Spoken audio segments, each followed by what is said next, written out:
বিসমিল্লাহির রহমানির রহিম। মজিদপুর গ্রাম, থানা জগন্নাথপুর, জেলা সুনামগঞ্জ। তো আমরা দেখতে পারা একটা হেল্পিং হিউম্যানিটির পক্ষ করে একটা টিপল দান হয়েছে। আর যে বাই মিলিয়ন দিচ্ছেন তার লাগে আমরা দোয়া করতাম। আর তারা কেউ বাইত না অবশ্য, বাইত না তারা খাওয়ানো ফল বন্ধে ভাতাই গেছেন কি আগুন মায়া দিন তারা ফলে খেত কি হচ্ছে লাগি সবু বাইরে করে না। আসসালামু আলাইকুম রহমতুল্লাহি বারাকাতুহু। আজ আমরা ৬টা ফ্যামিলিরে যে বা যারার উদ্যোগে একটা টিউবওয়েল দেওয়া হয়েছে, আমরা অত্যন্ত খুশি।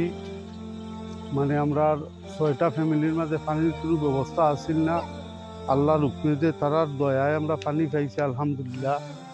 আমরা তারার লাগি দোয়া করবো, তারাও আমরা লাগি দোয়া করতা।